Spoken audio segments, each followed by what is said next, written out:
If someone from the early 2000s woke up to breathe,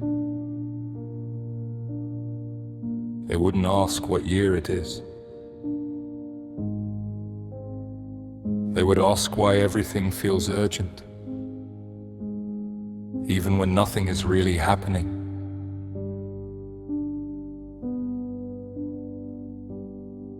There would be an invisible pressure, a strange weight in the air, a sensation that time is pushing from the inside. Not because the world changed too fast, but because the mind lost its place to rest. The world feels late, constantly late, even while moving faster than ever before. We often say the past was simpler. That is not true. The past was not simple. It was quieter. Silence is not the absence of information. Silence is space. Space to think, space to hesitate, space to fail, space to exist, without the obligation to respond immediately. For generations, human consciousness was shaped by intervals. Between a stimulus and a response, there was time. Between a question and an answer, there was emptiness. And that emptiness was not fear, it was maturation. It was inside that gap that meaning was formed. Today, that interval has collapsed. Everything demands an answer. Everything demands positioning. Everything demands immediate reaction. Not because we became more intelligent, but because we forgot how to remain still. Technology did not conquer us. That story is too dramatic. What it did was quieter, more effective. It became the environment.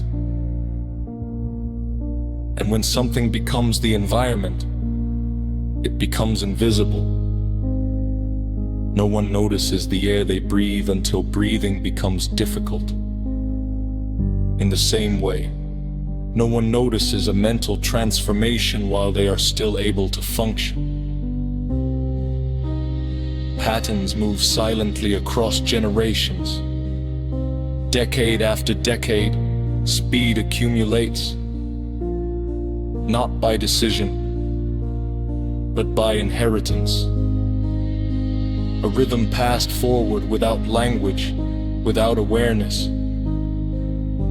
The year 2020 was not a pause in history. It was a mirror held in front of the species. For the first time in modern memory, the world slowed down together. And what emerged was uncomfortable. We no longer knew how to be alone with our own minds. When movement returned, it did not return gently. It came back accelerated, louder, more fragmented. Like a system trying to outrun its own instability. Living in 2026 is not living in the future. It is living without closure. Everything remains open. Everything overlaps. Nothing fully ends. The mind was built for cycles, but now it exists in a continuous stream. The problem was never the amount of information. That is only a surface symptom. The deeper issue is the loss of digestion. A mind that cannot digest cannot transform experience into meaning. It only reacts. It reacts to sound. It reacts to light. It reacts to movement. It reacts to excess. Reaction replaces understanding. Speed replaces depth. And then a question emerges. one that travels silently across generations. What if the modern collapse is not social, not political, not technological? What if it is cognitive, a slow erosion of the capacity for depth? Perhaps the future does not need to be slowed down. Perhaps machines do not need to be shut off. Perhaps consciousness needs to relearn something ancient.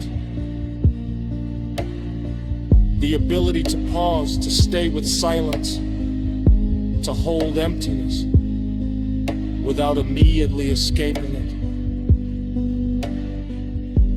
Because it is not the world that is moving too fast. It is the human mind that has lost its point of rest. And until that point is found again, the acceleration will continue,